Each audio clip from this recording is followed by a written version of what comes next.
देखो, भूगर्भिक संरचना हम लोग देखेंगे। एकदम बेसिक जीरो से स्टार्ट करते हैं। हमको पता है कि पृथ्वी प्याज के जैसा उसका स्ट्रक्चर है, मतलब उसमें बहुत सारे लेयर दिखाई देते हैं। किसमें? पृथ्वी में। तो उसको ऐसे बना के चलेंगे। ये एक दो, ये तीन लेयर हम लोग बना लेते हैं। ठीक। जो सबसे ऊपर का लेयर होता है उसको क्या बोलते हैं? परपटी। क्या है ये? परपटी। इसके बाद का जो संरचना होता है उसको बोलते हैं मेंटल। ठीक। और जो सबसे अंदर का रहता है उसको क्या बोलते हैं? कोर। कोर या क्रोड। ठीक है। इसको इंग्लिश में क्या बोलेंगे? क्रस्ट। ठीक। Crust, mental, core, CRUST, crust, mental, और ये क्या हो जाएगा? कोर। ठीक है। सबसे ऊपरी संरचना कौन सी जाएगी? कोर। हमको जो भूगर्भिक संरचना के अंतर्गत जितने भी चट्टानों के बारे में पढ़ना है या जितने भी सेल के बारे में पढ़ना है, ये इसी क्रस्ट के बारे में, क्रस्ट में ही पढ़ना है। ठीक है। इसमें इसका क्लासिफिकेशन अपन लोग दो तरीके से देखेंगे भूगर्भिक संरचना में। कौन कौन सा?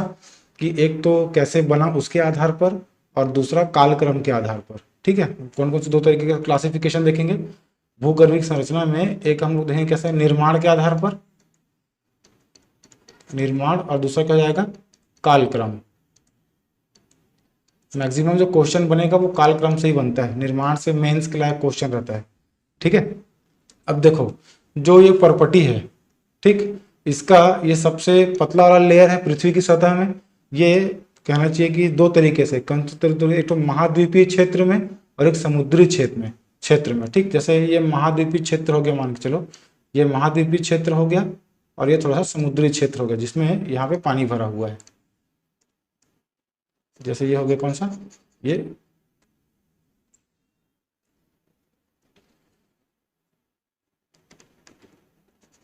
कौन सा हो गया? समुद्री क्षेत्र हो गया। ये बार बार गायब क्यों हो रहा है यार? ठीक। ये समुद्री क्षेत्र हो गया। अब ये जो महाद्वीपीय क्षेत्र है, ये वाला पार्ट है ना, जिसमें पहाड़ पर्वत जैसा स्ट्रक्चर दिख रहा है, ये वाले पार्ट में इसकी गहराई कहाँ तक है? तो ये 35 किलोमीटर तक मिलता है। कहाँ तक मिलेगा? महाद्वीपीय क्षेत्र में जो भूपर्वती की मोटाई है वो कितना किलोमीटर तक है? 35 किलोमीटर तक है। वहीं अगर समुद्री क्षेत्रों के बारे में बात करेंगे तो समुद्री क्षेत्र में इसकी जो गहराई महज 5 किलोमीटर तक मिलेगी। ठीक। वहीं तक मिलता है ये। कौन सा? सबसे पहला लेयर। इस पहले लेयर में दो तरीके के हम लोग को कहना चाहिए धातु मिलेंगे। कौन कौन से? जो ये महाद्वीपीय क्षेत्र है इसमें इसको क्या बोलते हैं? सियाल, SIAL, सियाल के बोलते हैं कि इसमें सिलिका और एल्यूमिनियम की बहुत मात्रा में मिलता है। इसलिए जो महाद्वीपीय क्षेत्र का जो भूपर्वती वाला है उसको दूसरा नाम क्या बोलते हैं? सियाल भी उसको बोलते हैं, SIAL। SI हो जाएगा सिलिका के लिए, है ना, जो रेत वाला हिस्सा हो जाएगा, और AL किस लिए हो जाता है? एल्यूमिनियम के लिए। वहीं पे ये जो कहना चाहिए महाद्वीप समुद्री वाला जो क्षेत्र है इसको बोलते हैं सीमा। कौन सा हो जाएगा ये? सीमा। इसके लिए SI और MG का इस्तेमाल करेंगे। इसमें SI क्या हो जाएगा? सिलिका, और MG क्या हो जाता है?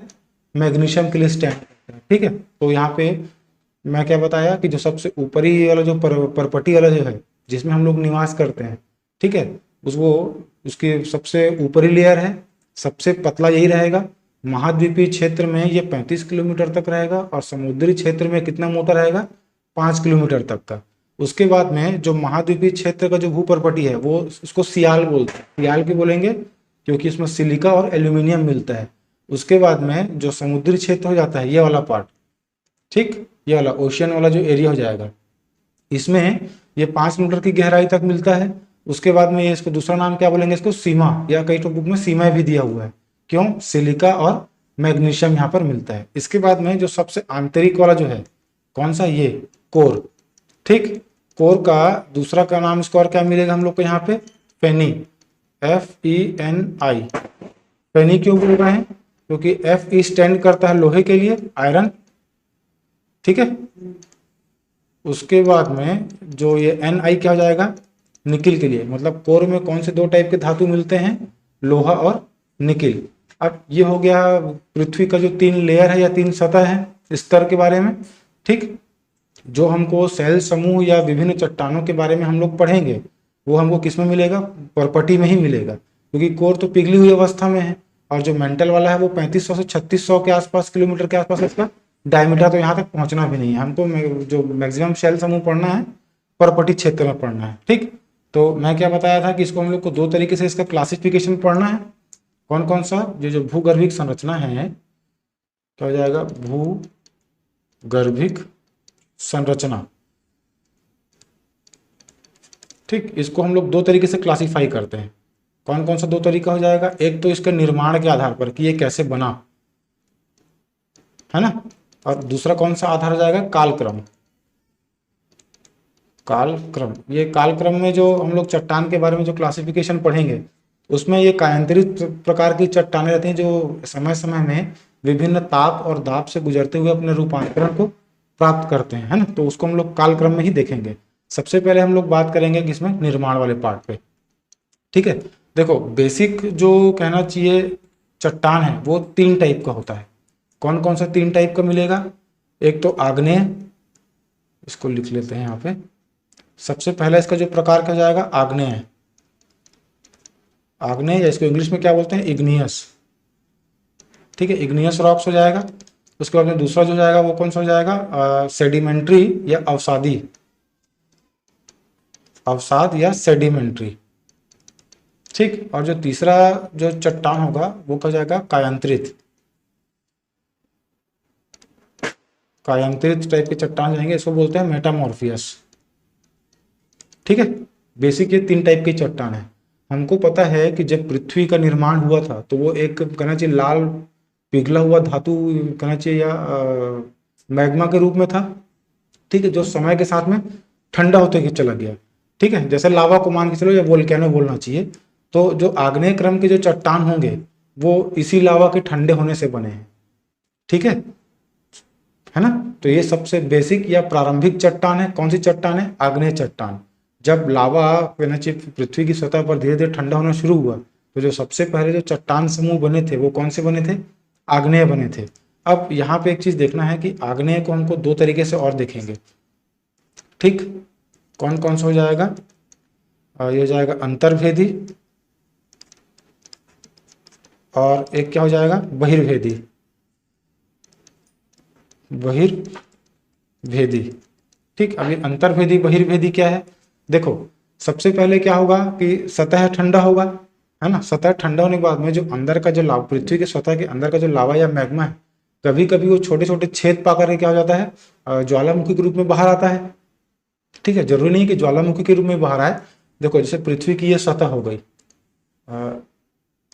ये जैसे पृथ्वी की सतह है ना, ये सतह है पृथ्वी की। कभी कभी क्या होता है कि यहाँ से कुछ हल्के दरार वरार रहते हैं, तो इन दरारों से क्या होता है कि लावा ऐसे बाहर आके फैल जाता है। तो इस टाइप से जो अगर जो चट्टान बनेगा उसको हम लोग क्या बोलते हैं? बहिर्भेदी चट्टान बोलते हैं, क्योंकि ये क्या हो, सतह से बाहर आकर के फैल के सख्त हो गया या कठोर हो गया। तो ये कौन सा टाइप का हो जाएगा? बहिर्भेदी। और कभी कभी क्या होगा कि जो सतह के अंदर में जो मैग्मा या लावा रहता है वो सतह के अंदर ही ठंडा हो जाता है। ठीक है, तो ये इससे जो चट्टान बनेगा, है ना, जो लावा के सतह के अंदर ही ठंडा होने के बाद में जिस प्रकार के चट्टानों का निर्माण होगा उसको क्या बोलेंगे? अंतर्भेदी चट्टान बोलेंगे। ठीक है, अब देखो ये हो गया आग्नेय, है ना।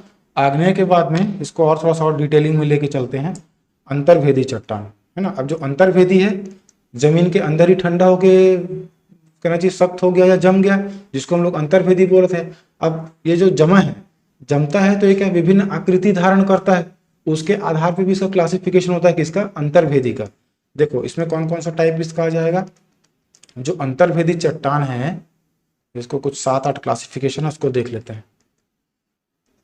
सबसे पहले क्या हो जाएगा? बैथोलिथिक। सबसे पहला क्या हो जाएगा? बैथोलिथिक, फेकोलिथिक, लेपोलिथिक, सील, डाई, और क्या हो जाएगा आखिरी? लेकोलिथिक। अब देखना इसमें साइड में हम लोग उसका चित्र में बनाते चलता हूँ।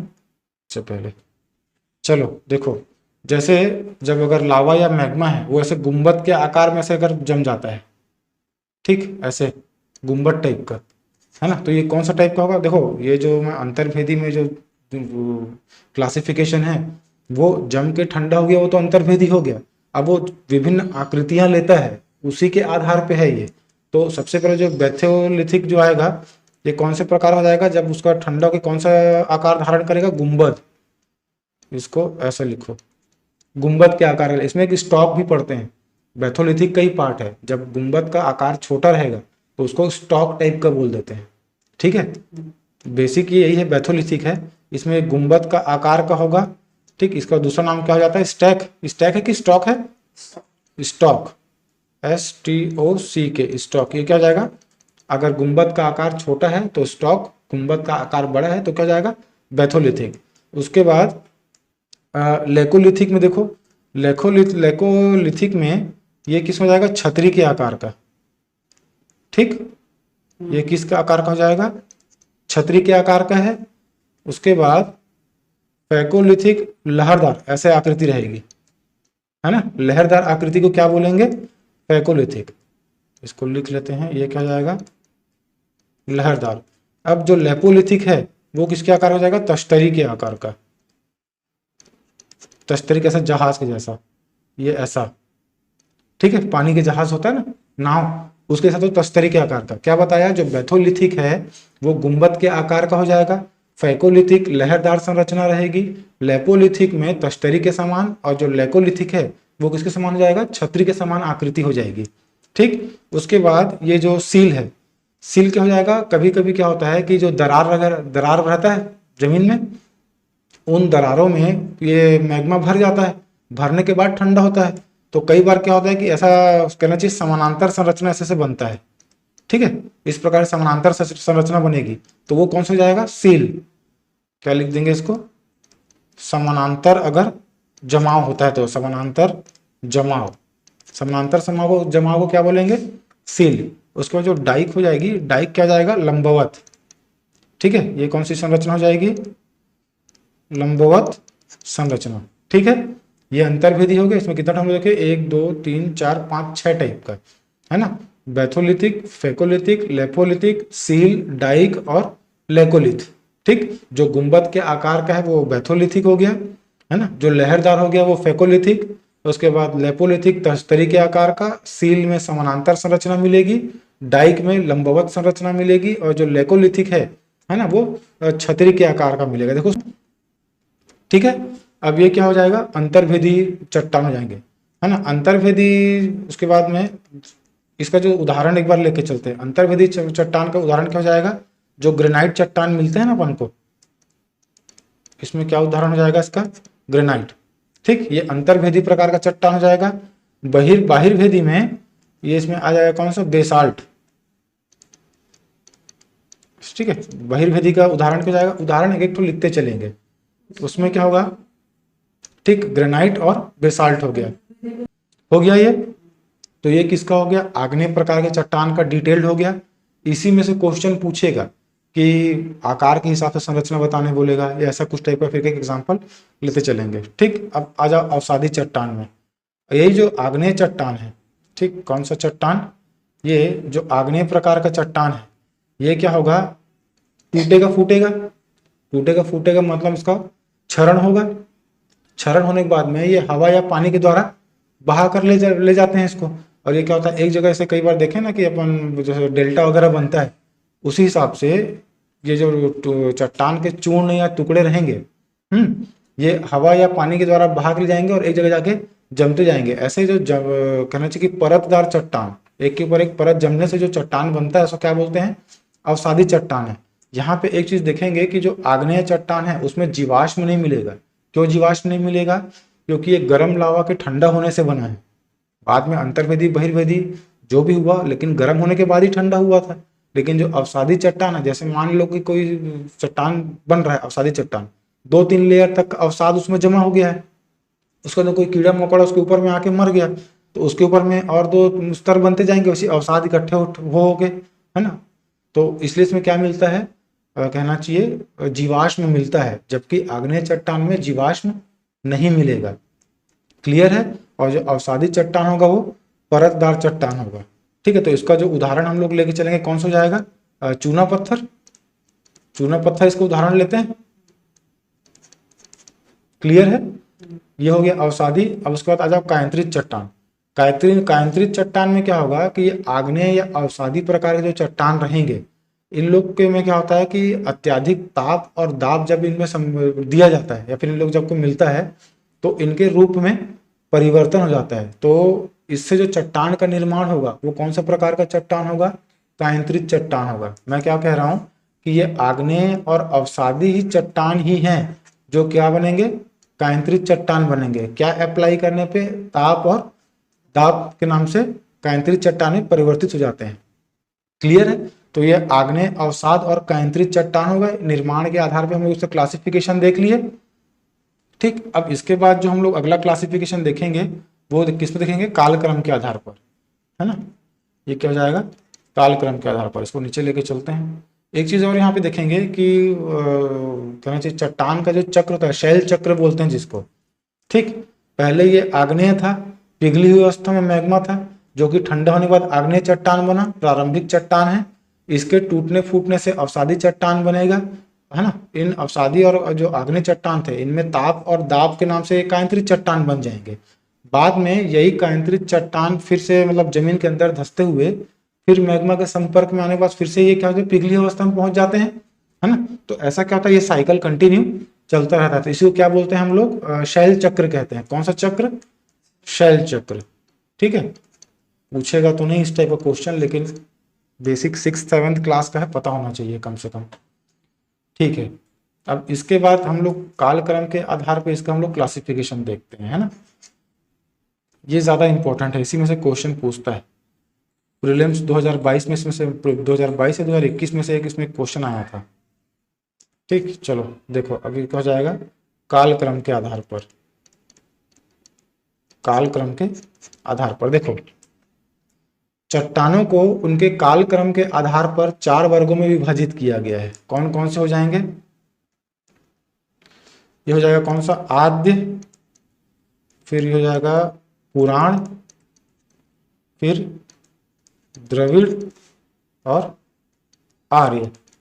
ठीक, जो आर्कियन, कडप्पा, धारवाड़ पढ़ते हैं वो यहीं पे पढ़ेंगे। चलो हो गया। चलो ये आद्य कल्प हो गया। आद्य कल्प फिर 2 क्लासिफिकेशन दिखेगा। कौन कौन सा? ये हो जाएगा आर्कियन और क्या हो जाएगा यहाँ पे? धारवाड़। ठीक है, जो आर्कियन हो जाएगा, आर्कियन को भारत में जिन जिन स्थानों पे मिलते हैं उनके हिसाब से फिर 3 उसमें क्लासिफाई करेंगे। कौन कौन सा? 1, 2 और यहाँ पे लिख देते हैं तीसरा। ठीक है, बंगाल, ठीक, फिर बुंदेलखंड, बुंदेलखंड और क्या हो जाएगा? नीलगिरी, नीलगिरी। ठीक, तो ये जो तीनों स्थान पे जो चट्टान हमको बहुतायत में मिलेंगे, कौन से मिलेंगे? आर्कियन क्रम के चट्टान। उसके बाद धारवाड़ में आ जाएंगे, तो धारवाड़ में क्या क्या हो जाएगा? एक,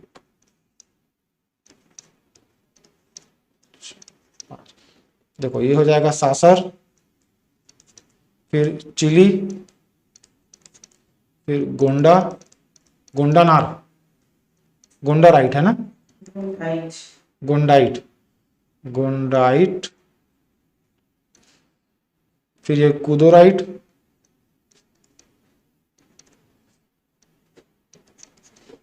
और क्या हो जाएगा? चंपानेर,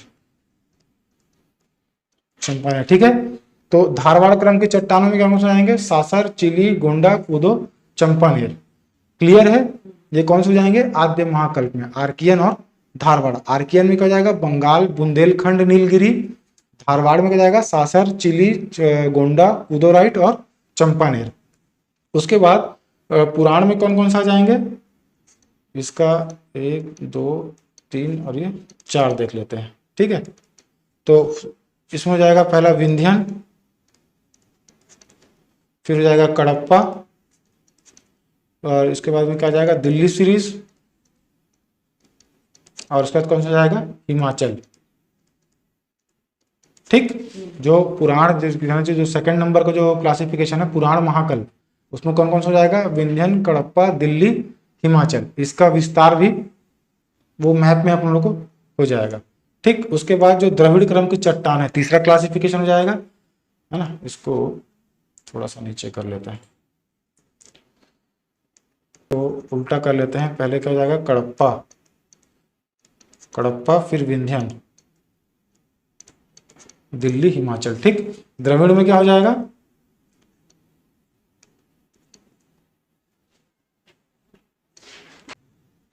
चलो, द्रविड़ में क्या हो जाएगा? सबसे पहले कैम्ब्रियन,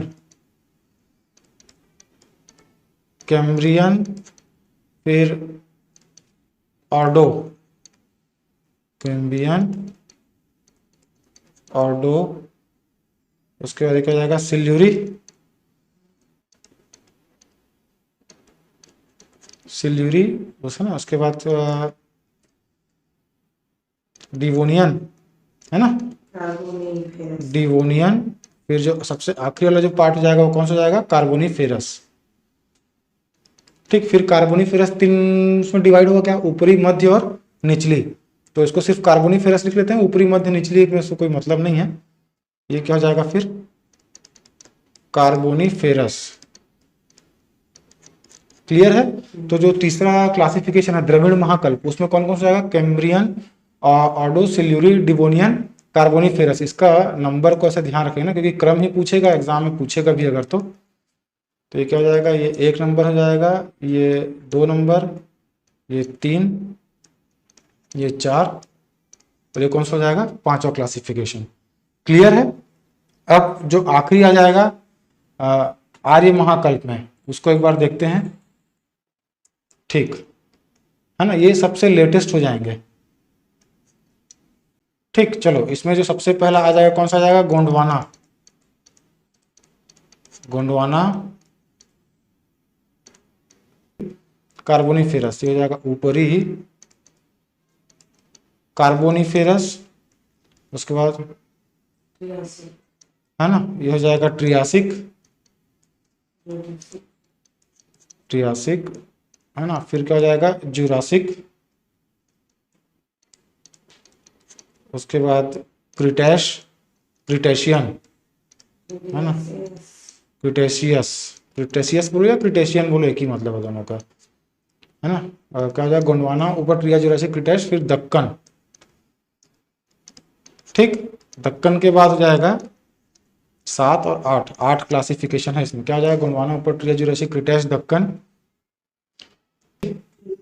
है ना। ये टर्शरी या तृतीय जीव महाकल्प, जीव महाकल्प। तो इसमें क्या कहता है? इयोसीन, फिर ओलिगोसीन तथा मायोसीन, इयो, ओलिगो, मायो। ठीक है, क्या हो जाएगा? इयो, ओलिगो, मायो। एक आध और है इसमें, इयो, ओलिगो, मायो, प्लायो। ये क्या हो जाएगा? प्लायोसिन। ठीक, उसके बाद जो चतुर्थ क्रम को हो जाएंगे, फोर्थ, फोर्थ जीव महाकल्प, जीव महाकल्प। ठीक, इसमें कौन कौन सा जाएगा? प्लास्टो, प्लास्टो है पहले, होलो, है ना, होलो, या फिर इसको क्या बोले हैं? फिर शिवालिक भी लिखा हुआ है इसको, है ना। तो ये शिवालिक, ये प्लायोसिन वाले में ही आ जाएगा, ये हो जाएगा शिवालिक। ठीक, तो ये जो क्लासिफिकेशन है ये किसके आधार पे हो गया? कालक्रम के आधार पर। ठीक है, तो जितना भी भूगर्भिक संरचना से टॉपिक था कंप्लीट इसमें हो गया। हम लोग जो बेसिक जीरो से स्टार्ट किए थे, है ना, तो पृथ्वी की जो विभिन्न सतह थे उसके बारे में बात किए। उसके बाद शैल का जो निर्माण किस तरीके से होता है उस पर हम लोग देख लिए। उसके बाद एक बेसिक क्लासिफिकेशन भी देखते हैं कि ये क्या, थोड़ा सा ऑप्शनल लेवल पे है, जो ये कालक्रम के आधार पर हम लोग किए हैं, आद्य, पुराण, द्रविड़, आर्य। इसमें जो बेसिक क्लासिफिकेशन रहता है उसको भी एक बार देख लेते हैं कोड बना के। कौन कौन सा जाएगा? आधा, कवि, गोद। क्या हो जाएगा? आधा, कवि, गोद। ठीक, और इसमें इसको और क्या हो जाएगा? गला, चुभा, कब। ठीक है, तो ये कोड है। अगर कभी खनिज पूछ लिया जाए कि कौन से टाइप के चट्टान में कौन सा खनिज मिलता है, तो क्या कोड है? आधा, कवि, गोद, गला, चुभा, कब, है ना। तो ये पहला वाला क्या हो जाएगा? आर्कियन। ये हो जाएगा आर्कियन, धारवाड़, कडप्पा, विंध्यन, गोंडवाना और दक्कन ट्रैप। ठीक है, तो जो आर्कियन क्रम के जो चट्टान होंगे इसमें कौन सा खनिज मिलेगा? ग्रेनाइट। ग्रेनाइट, नीस या शिस्ट जो बोलते हैं वो किस में आ जाएगा? आर्कियन में। उसके बाद धारवाड़ में जो मिलेगा वो जाएगा लोहा। लोहा या कहना चाहिए धात्विक खनिज। कौन कौन से मिल जाएंगे? धात्विक खनिज, ठीक है। उसके बाद जो कडप्पा होगा, कडप्पा क्रम की जो चट्टानें होंगी उसमें जो प्रमुख चट्टान मिलेगी कौन सी मिलेगा? चूना पत्थर, ठीक। यही चूना पत्थर जो कि कायांतरित चट्टान में संगमरमर में बदलता है अधिक ताप और दाब मिलने के बाद में। क्लियर है। उसके बाद जो विंध्यन क्रम की चट्टान है, विंध्यन क्रम के चट्टानों में जो कहना चाहिए हमको प्राप्त होगा सामग्री, वो भवन निर्माण से संबंधित सामग्री हमको मिलता है। कौन कौन सा? अभी बताया संगमरमर, ठीक है। बड़े जो बालू चट्टान सब कहाँ से मिलेंगे? विंध्यन क्रम से। उसके बाद आखिरी सेकंड लास्ट कौन सा आएगा? गोंडवाना। तो गोंडवाना क्रम की जो चट्टान है, ठीक, ये गोंडवाना क्रम की चट्टान में जो हमको जो मिलेगा, क्या मिलेगा? ये कोयला।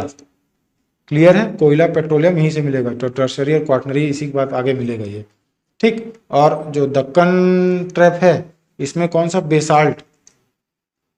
बेसाल्ट या इसी से क्या होता है? काली मिट्टी का निर्माण होता है। क्लियर है।